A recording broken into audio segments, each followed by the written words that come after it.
Assalamualaikum warahmatullahi wabarakatuh. Kembali hadir di Open, yakni obrolan pelajar NUI PPNU Jogoroto. Open kali ini menyongsong tema, yakni menyongsong konferensi lebih dekat dengan kami PAC NUI PPNU Jogoroto. Kali ini bersama saya Rekanita Rizka selaku moderator. Nah, pada kesempatan kali ini kita sudah bersama dengan rekan kita yang luar biasa, yakni siapa lagi kalau bukan Ketua Ibu dan DKI PPNU Kecamatan Jogoroto. Kepadanya saya persilakan untuk menyapa rekan-rekan yang ada di rumah. Monggo. Assalamualaikum warahmatullahi wabarakatuh. Perkenalkan, saya Rekanita Evi Mufida. Saya menjabat sebagai Ketua Pimpinan Anak Cabang IPPNU Kecamatan Jogoroto. Assalamualaikum warahmatullahi wabarakatuh. Perkenalkan, nama saya Muhammad Azwar Anas. Diamanai menjadi Ketua PAC IPNU Kecamatan Jogoroto periode 2022 sampai 2024. Baik, terima kasih perkenalannya. Di sini saya boleh memanggil Pak Wabua atau rekan-rekan kita saja? Boleh, Pak Wabua. Oh, baik, terima kasih. Nah, baik, sesuai dengan tema kita, yakni menyongsong konferensi lebih dekat bersama kami, PAC IPNU PPNU Jogoroto. Nah, rasanya kayak kurang afdol ya kalau kita nggak mengenal siapa sih Ketua IPNU PPNU kita. Nah, di sini saya ingin tahu nih, bagaimana sih cerita perjalanan dari rekan-rekan kita ini dari awal mula masuk ke IPNU PPNU sampai ada di titik saat ini. Monggo bisa dimulai dari salah satu dulu. Bagaimana dulu? Monggo silakan. Mulai dari saya nih. Jadi dulu saya ikut IPNU atau masuk IPNU PPNU pada 2020. Kebetulan pas COVID kalau nggak salah itu. Nah, itu karena salah satu kenapa saya ingin masuk pada organisasi ini tidak lepas dari masa lalu saya. Jadi memang dari dulu saya senang ikut organisasi, entah itu bersifat umum, sosial, agama maupun masyarakat. Jadi mungkin ini salah satu untuk yang membentuk karakter saya, tidak hanya sebagai diri saya saat ini maupun ketika saya ada di masyarakat. Nah, singkat cerita, saya masuk IPNU itu dan kebetulan masuk di Ranting Sawiji karena sesuai dengan wilayah saya atau alamat saya. Pada saat itu saya langsung diamanai menjadi sekretaris Ranting selama 2 periode. Ya, 2 periode. Setelah itu direkrut sama salah satu pembina atau yang dulu Wakadakwah di periode sebelumnya, yaitu rekan Abdul Honi atau yang disebut rekan Ayus, direkrut menjadi anggota dakwah di Pimpinan Anak Cabang Jogoroto sampai saat ini diamanai menjadi ketua. Jadi mungkin singkat perjalanan organisasi saya di IPNU mungkin. Terima kasih. Singkat tapi bermakna, Mas kan? Nggih. Baik. Cukup menarik ya cerita dari rekan Anas ini. Nah, sepertinya saya juga jadi penasaran nih, kira-kira bagaimana ya perjalanan dari rekan kita Evik ini. Monggo kepada Bu Wah dipersilakan. Jadi dulu itu awal mula ikut IPNU PPNU itu yang saya ingat, kalau saya ingat itu tahun 2017 gitu. Dulu itu cuma ikut-ikutan saja gitu. Ini yang pertama kali ngajak itu ketua demisioner, ketua PC IPPNU Kabupaten Jombang. Rekanita Dewi itu jadi dulu itu kenal di di desa-desa seperti itu gitu. Bermula dari situ, ketemunya di situ, kemudian dulu itu ada Makesta di Sumber Mulyo. Nah, di situ awal mulanya kenal IPNU PPNU kan di Makesta sendiri kan ada materi seperti itu. Nah, jadi itu awal mula ikut Makesta itu nih. Kalau saya menandai ikut IPNU PPNU di tahun 2017 itu. Jadi di situ ikut-ikutan saja nih, karena sebenarnya itu karena memang ya disuruh nih, seperti itu. Jadi saya itu ya ikut aja, coba aja gitu. Nah, setelah itu lambat laun ya ikut kegiatan di ranting kayak misal dulu sampai sekarang sama di bahan itu jadi kemudian itu di ranting dulu itu kevakuman kekosongan ini event PPNU itu pun lama, jadi atas saya itu baru kemudian kok mau menyusut lagi, mau mati lagi itu. Jadi di situ saya diamanai di tahun 2019 itu menjadi ketua ranting itu. Kemudian sampai 2021 misioner, kemudian saya berproses menjadi ranting, kemudian di tahun 2000 berapa PAC itu periodenya Mbak Anissa itu diamanai juga jadi wakil ketuanya di bidang Jarkompes pada waktu itu COVID, jadi tidak bisa sempurna melakukan program kerjanya melaksanakan program kerjanya. Jadi di situ sampai di situ saya tidak tahu kalau memang seperti ini jadinya. Kemudian di tahun 2022 itu diamanai jadi ketua memang saya yakin semuanya itu catatan dari yang di atas. Jadi meskipun kita tidak mau menerima, kalau memang sudah ditakdirkan seperti itu kita jalani saja. Jadi singkatnya seperti itu. Baik, terima kasih. Cukup menarik juga ya cerita dari Bu Ua ini. Sebelumnya saya mau tanya nih, klarifikasi dulu. Jadi dari cerita tadi itu apakah ada unsur terpaksa atau tidak untuk mengikuti organisasi ini?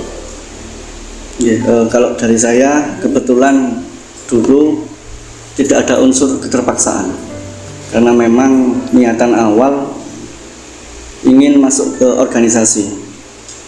Jadi saya cari di media sosial medsosnya saya japri adminnya, terus setelah itu berproses seperti teman-teman yang lain, mengikuti pengkaderan, pelatihan dan lain sebagainya. Kalau dari Bu Ua sendiri bagaimana? Jadi memang yang saya katakan tadi dari berawal dari keterpaksaan maksudnya terpaksa ya ikut, soalnya itu kegiatan baik menurut saya memang baik kegiatannya, terus kemudian kok lama kelamaan ikut kegiatannya seperti ini, ada pelatihan Makesta seperti itu. Nah jadi setelah berproses di ranting kita tahu berproses berjuang itu seperti apa, kok enak ya ikut di organisasi itu ketemu teman banyak. Dan memang saya itu berawal dari orang yang introvert, yang saya sering bilang itu orang yang introvert ini kan susah bergaul dengan siapapun, adaptasinya susah dengan siapapun. Nah dari situ saya bisa mengambil pelajaran tersendiri bahwasanya kelamaan kok saya ini bisa berbaur dengan semua orang, bisa bersosial dengan semua orang. Wah ini membawa dampak positif tersendiri bagi diri saya. Nah seperti itu. Jadi lama kelamaan ya sudah kita niatnya khidmat dan tahu kayak isinya organisasinya seperti apa lah itu. Jadi sampai sekarang ya masih nyaman. Alhamdulillah. Jadi dari terpaksa terbiasa lalu nyaman, ngaten gitu. Sebenarnya tepuk tangan untuk kita. Baik. Nah, sepertinya ini sangat menarik ya cerita dari Pak Wa maupun Bu Ua. Kira-kira sudah memenuhi belum sih menjadi menantu idaman? Bisa jawab nanti ya di kolom komentar.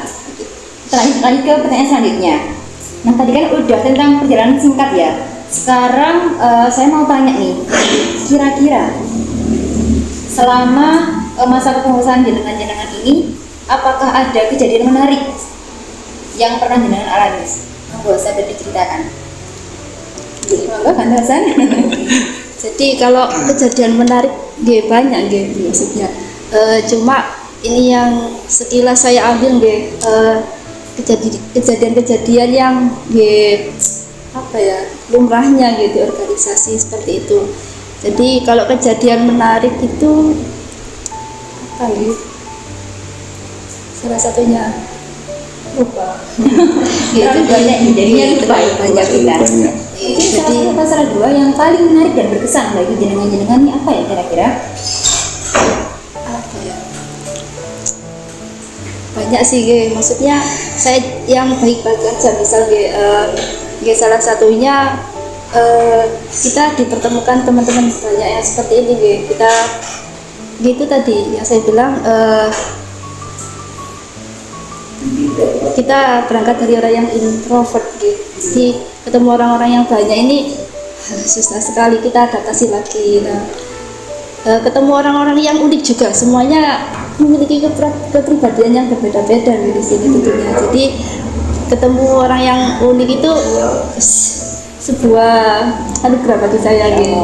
Jadi bisa mengubah gitu, seperti itu. Mungkin begitu sih Pak. Ya hampir sama seperti Buang ya. Kalau melihat keunikan selama periode sekarang itu ada beberapa yang mungkin masih teringat. Jadi salah satunya dari kekeluargaan Ibnu IPPNU tersendiri. Bagaimana organisasi ini diikuti oleh semua kalangan, khususnya di umur. Jadi ada yang masih SMP, MTS, atau mungkin ada yang sudah kuliah dan kerja. Jadi bagaimana kita bisa menyatukan pemikiran itu, mendewasakan teman-teman yang mungkin masih belum terbentuk karakternya, sifatnya dan lain sebagainya, egonya termasuk, disatukan di Ibnu IPPNU, belajar bersama dengan rasa kekeluargaan yang luar biasa. Mungkin begitu salah satunya. Baik. Jadi bisa dikatakan bahwa kita di sini tuh berproses bersama, juga belajar bersama. Belajar bersama. Oke. Baik, kan ini juga udah tentang kejadian unik. Sekarang saya mau tanya, kendala apa sih selama kendala yang terbesar selama jenengan ini berproses di sini sebagai ketua? Kalau kendala ya banyak ya, maksudnya terbesar kita pada umumnya saja gitu.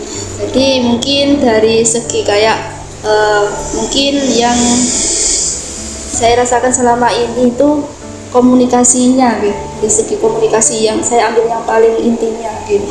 Jadi mungkin dari komunikasi itu kalau kita tidak sering-sering gitu, maksudnya kayak japri, kemudian memang tugas kita gitu, maksudnya saling japri sesama teman pengurus semuanya, anggota-anggota seperti itu. Kalau memang kita lengah gitu, tidak japri, mungkin satu kali kegiatan bisa jadi itu mungkin nggak ikut kegiatan lagi seperti itu. Jadi mungkin kendala terbesarnya itu dari komunikasi adalah garis besarnya seperti itu. Terus kemudian lagi mungkin dari waktu juga, waktu kita tahu semuanya memiliki kerepotan masing-masing ya, kita tahu itu. Cuma kalau di organisasi itu kan siapa yang mau mengurusi ya pasti kober seperti itu. Jadi itu masalah terbesarnya di komunikasi. Kalau versi Pak Wah Kalau bagaimana? versi saya, kalau tadi Buah sudah menyampaikan tentang komunikasi, kalau saya mungkin di awal periode ini kita tahu bahwasanya awal periode ini atau tahun ini itu kita dihadapkan dengan apa yang namanya pasca Covid. Jadi salah satunya kita, tidak hanya kita guys, mungkin seluruh dunia, seluruh Indonesia khususnya di Jogoroto dihadapkan dengan kebangkitan ekonomi. Jadi kita tahu hampir semua kader itu kerja, walaupun masih sekolah, ada yang masih MTS, itu kita lihat sudah kerja atau membantu ekonomi di keluarga. Nah itu salah satu tantangan terbesar kita ketika awal periode. Akhirnya banyak sekali program-program yang tentu kita tujukan ke ranting, dan juga sering-sering atau turun ke ranting untuk tidak hanya sekedar menyapa, karena di awal periode itu semangat mulai menurun. Jadi semangat terus pengkaderan tidak hanya di Jogoroto, di beberapa PAJ pun juga merasakannya. Jadi salah satunya tantangan terbesar di awal periode ini. Mungkin itu tambahan sedikit dari saya. Baik, terima kasih. Dari kendala yang telah jenengan sebutkan tadi, kira-kira sejauh ini solusi apa yang sudah jenengan temukan untuk mengatasi kendala tersebut? Jadi kembali lagi ke komunikasi. Jadi Kalau komunikasinya kurang pasti nggih solusinya nggih ditambah lagi komunikasinya nggih. Yang saya itu belajar dari ketua periode yang sebelum saya nggih, Rekanita Mbak Anissa nggih. Jadi beliau itu cara mengajak kadernya itu menarik nggih. Ya orangnya itu sangat merangkul gitu sama kader itu nggih. Saya itu caranya nggih jangan bosan-bosan untuk terus japri, dan kalau iseng-iseng ya mungkin ngajak kemana seperti itu, mungkin ngopi yang seperti itu bahasanya sekarang itu nggih. Seperti itu mungkin kalau komunikasinya nggih. Jadi teruslah mungkin caranya juga bisa jadi kita basa-basinya itu balas story-nya si anggota atau pengurus itu, nah seperti itu biar tidak tidak ada kesenjangan dalam komunikasi seperti itu. Baik, terima kasih Pak. Untuk Pak Wa bagaimana? Nggih, jadi kalau ini tadi dari komunikasi, untuk saya sendiri di awal periode, karena yang sudah saya sampaikan tadi, kita menghadapi pasca Covid dan lain sebagainya, akhirnya salah satu jawaban atau salah satu alasannya sering turun ke ranting. Jadi dulu kalau Mbak Evik sering japri, saya sering ke ranting. Dari 1 bulan sekali saya ke rumah ketua-ketua, entah itu sekedar mengantar undangan dan juga ngobrol sebentar, dan sampai di titik teman-teman sudah bisa diajak kembali atau juga bisa membantu anggota yang lainnya. Terus kalau di pengurus PAJ sendiri, tadi sudah disampaikan bahwa kita salah satu contoh itu mungkin di rapat ya. Jadi mungkin rapat kita sering tidak hanya di MWJ tapi juga di luar atau di luar MWJ. Kadang di lapangan Jogoroto juga pernah, terus di emperan MWJ juga pernah, atau di warung kopi begitu. Jadi tidak terkesan jadi ya monoton ke MWJ, atau kita biar ada suasana baru lah gitu. Baik, terima kasih atas jawabannya. Nah, gimana ini kan menjabat selama 1 periode ya? Satu periode itu 2 tahun. Nah, 2 tahun kan juga bukan waktu yang singkat, ya kan? Nah, saya mau tanya, kira-kira selama 2 tahun ini, apakah jenengan pernah ada di fase kayak, aduh, capek, aduh, pengen nyerah? Kira-kira ada nggak di fase-fase seperti itu? Moga dijawab. Oh sering. Ya pasti sama yang dirasakan oleh semua ketua. Jadi ketua itu tidak mudah, apalagi di tingkatan pimpinan anak cabang.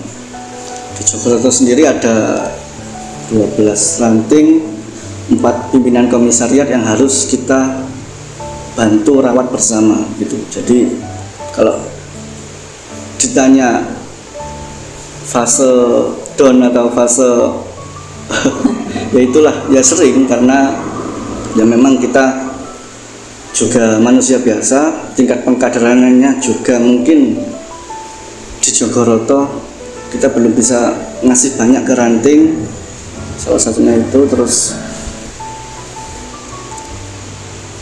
apa nih, jadi kalau di fase itu mungkin biasanya saya japri buah, atau biasanya tiba-tiba menghilang sebentar gitu untuk mengembalikan semangat atau yang lain sebagainya. Menghilang bukan untuk hilang beneran. Oh enggak. Hilang sebentar saja. Hilang untuk healing. Oh siap, boleh. Baik, kalau itu versi Pak Wanya. Kalau versi buahnya gimana ya kira-kira? Oke, yang dibilang Mas Anas tadi rekan Anas bahwasanya manusia itu punya titik lelah. Kalau saya yang nemu kuotas mungkin dengan semuanya tahu bahwasanya kalau lelah istirahat sebentar, nanti kita bangkit lagi seperti itu. Jadi kalau fase lelah itu ya sering, bukan hanya beberapa kali, sering. Bahkan saya kalau kemarin sempat ini kok nggak selesai seperti itu. Jadi saya itu langsung mikir gini, saya itu kalau di fase seperti itu nggih, solusi saya untuk menambah meng-up diri saya lagi untuk semangat itu nggih, saya ingat oh iya, kita ini belajar itu nanti kita kembali ke diri kita sendiri seperti itu. Jadi ya, mau gimana lagi, ini juga amanah dan tanggung jawab di sisi lain seperti itu. Jadi ya gak apa-apa, ayo kita bangkit lagi seperti itu. Dan saya juga ingat bahwasanya kita kan sebagai penerusnya para ulama seperti itu, makanya ya wis sesuai dengan moto kita, belajar berjuang bertakwa, mau tidak mau kita tetap belajar. Setelah belajar itu tadi, kalau sampun capek, letih, lesu, kita bangkit lagi untuk berjuang seperti itu. Jadi sambil mengingat-ingat perjalanan dari muasis di IPNU maupun Nahdlatul Ulama, kita insya Allah akan semangat lagi seperti itu. Masya Allah, luar biasa sekali, Masya Allah. Nah, baik. Selanjutnya nih, selama 2 tahun ini kan sudah mengalami banyak problematika, banyak kendala, dan juga bisa menemukan solusi juga. Kira-kira ada nggak sih kesan dan pesan dari Bu Wa maupun Pak Wa yang ingin disampaikan untuk rekan dan rekan yang ada di rumah?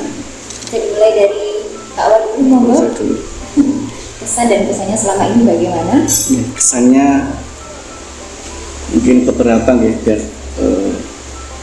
salah satunya, sebelum itu saya ucapkan terima kasih kepada segenap pengurus yang sudah mau menemani dari awal hingga mau di titik konferensiat atau pergantian ketua ini.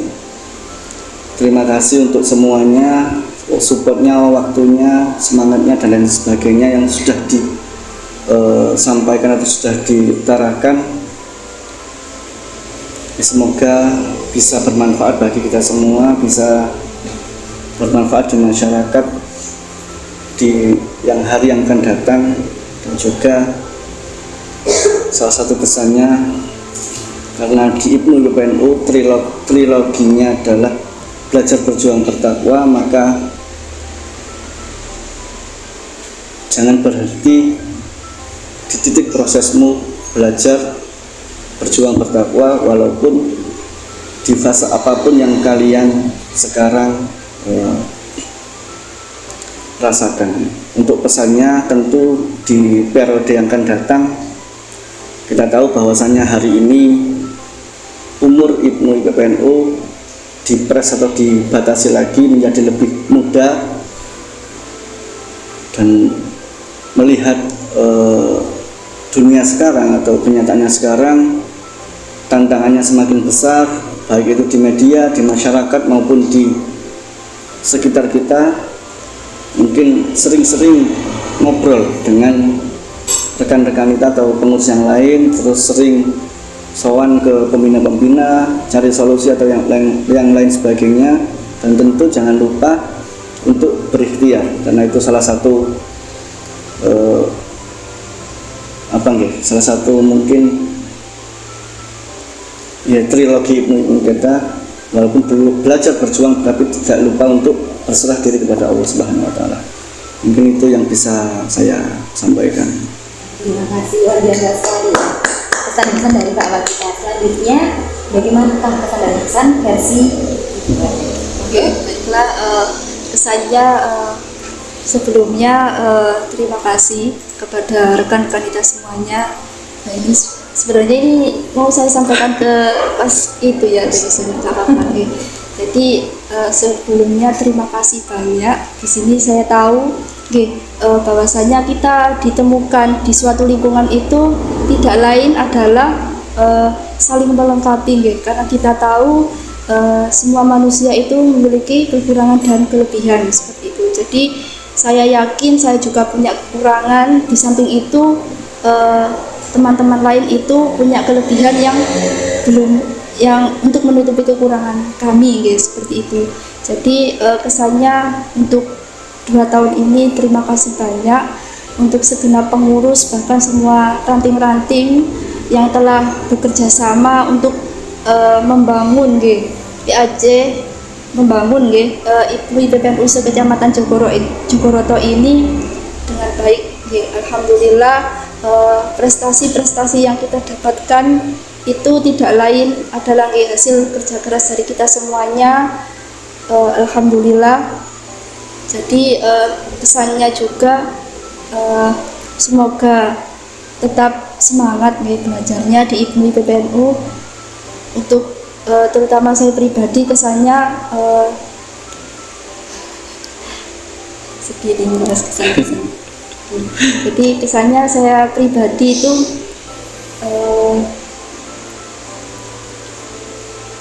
tidak lain terima kasih terus ini sama rekan-rekan kita semuanya, yaitu tadi telah bisa saling menyempurnakan. Jadi semua program kerja, semua kegiatan hasil dari semangatnya rekan-rekan kita semuanya bisa tercapai dan sukses seperti itu. Kesannya terima kasih lagi. Semoga tetap terjaga silaturahminya seperti itu. Untuk pesannya untuk yang periode sekarang yang akademis, bahkan setelah demis bisa ikut ke PAJ lagi, pesannya tetap dihidupkan lagi PAJ-nya di Jogoroto ini, karena kita tahu di setiap periode ini memiliki ciri khas yang berbeda-beda, seperti itu. Jadi pesannya juga yang paling penting itu silaturahim, seperti itu. Jadi memang kita sekarang itu zamannya serba digital, jadi yang dikatakan rekan Anas tadi, jangan sampai kita tetap menyambung silaturahim antar sama pembina maupun rekan-rekan kita semuanya yang sudah demisioner. Jadi tidak lewat HP saja, kalau bisa kita sempatkanlah kita silaturahim, bahkan 6 bulan sekali kita sempatkan seperti itu. Nah, tetap semangat dalam berproses, jangan lupa ikhtiar dan doanya seperti itu. Masya Allah, terima kasih untuk pesan dan pesannya. Nah, untuk bagian terakhir nih, apa sih harapan terbesar dari Pak Wagub untuk PRC di PPNU Jogoroto di masa yang akan datang? Harapan terbesarnya. Monggo dari siapa dulu? Saya harapan terbesar sebelumnya tadi sudah disampaikan oleh rekan kita Efik bahwasanya di periode ini alhamdulillah ada beberapa prestasi yang kita dapat. Jadi harapan kedepannya salah satunya nama Jogoroto sekarang sudah diperhitungkan di PAJ-PAJ lain. Jadi mungkin kedepannya bisa semangat lagi untuk membangun bakat atau apapun yang dimiliki oleh ranting untuk bisa di-up-kan, bisa diluapkan atau bisa dipresentasikan di luar Kecamatan Jogoroto. Jadi bisa kolaborasi juga dengan pemerintah setempat untuk membuat program, mungkin untuk pembinaan atau apapun yang itu bisa berkelanjutan, tidak hanya di tingkat kabupaten tapi juga di tingkat mungkin sampai Jatim, nasional dan lain sebagainya. Jadi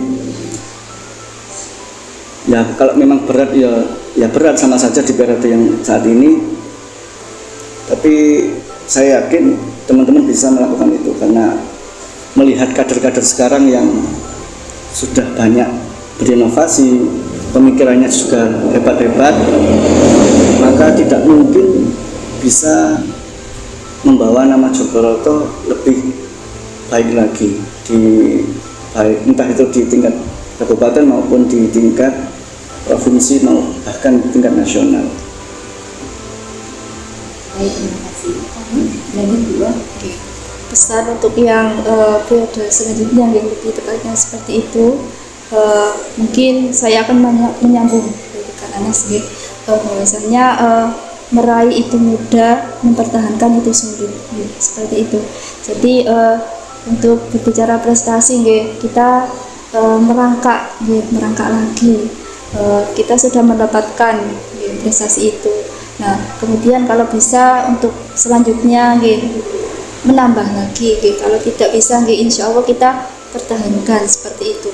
Jadi pesannya lagi kita tadi hidupkan lagi kegiatan-kegiatan di Jogoroto ini, terutama kita buat kegiatan yang mungkin bisa menarik banyak kader, memotivasi seluruh pelajar NU Jogoroto untuk mengikuti IPENU. Nah, bagaimanapun caranya itu, mungkin dari program-program yang di periode ini kalau memang bisa dilaksanakan lagi di periode selanjutnya, nggih monggo. Kalau ada inovasi-inovasi baru, nggih harus nggih niku kalau ada inovasi baru itu. Jadi nggih ini harus cari inovasi yang lebih baik lagi. Nggih, mungkin saya tahu hari ini lebih baik dan hari selanjutnya nggih insya Allah akan lebih baik seperti itu. Baik, terima kasih untuk harapannya. Semoga bisa tercapai ya periode ke depan. Nah, sebelum mengakhiri open kali ini, saya masih punya satu pertanyaan bonus untuk Pak Wah dan Bu. Apa ya kira-kira pertanyaan bonusnya? Apakah jenengan ini sudah siap untuk berdemisioner atau punya keinginan untuk lanjut part 2? Bagaimana Pak Wah dan Bu? Oke. Jadi kalau untuk kesiapan demisioner itu seringkali di benak dari ini nggih, dari mau selesai kepengurusan itu nggih, tadi yang saya bilang mau cepet-cepet demisioner, tapi saya ingat lagi kok masih nyaman ya di BPR seperti itu nggih. Jadi tapi kita tahu bahwasanya pengkaderan yang baik itu nggih harus generasi nggih, harus ada penggantinya seperti itu, dan kita tahu di DPRD-nya nggih sudah tidak boleh menjabat lagi. Kalaupun boleh nggih, saya juga tidak mau. Bahwasanya saya yakin di Jogoroto ini banyak kader yang baik nggih. Banyak kader terbaik seperti itu yang ini sudah matang untuk menjadi seorang pemimpin seperti itu. Jadi untuk kesiapan demisioner ya, kalau sudah waktunya demisioner ya kita demisioner seperti itu. Untuk tadi untuk 2 periode gitu, berpikir ke 2 periode sebenarnya tidak gitu, karena pengkaderan yang baik itu harus regenerasi seperti itu. Siap. Kalau berarti Pak O bagaimana? Lanjut Pak O, part 2. Boleh. Saya akan menyambung sedikit dari rekan Taufik. Jadi kalau berbicara demisioner, ya mau nggak mau, karena ini salah satu pengkaderan dan juga peraturan dasar kita, ya harus ditaati. Tapi yang perlu digarisbawahi, kita hanya demisioner di kepengurusan, tapi tidak untuk berhenti berkhidmat di Nahdlatul Ulama. Baik, terima kasih. Nah, ini tadi obrolan kita bersama Pak Wah dan Bu Wah. Sebelumnya saya ucapkan terima kasih banyak atas peluang waktunya sehingga untuk hadir di open kali ini. Nah, kira-kira bagaimana sih persiapan untuk konferensi? Penasaran nggak sih? Kalau penasaran, nanti kita akan di part 2. Cukup sekian untuk open kali ini. Kalau lebihnya kami mohon maaf. Wassalamualaikum warahmatullahi wabarakatuh.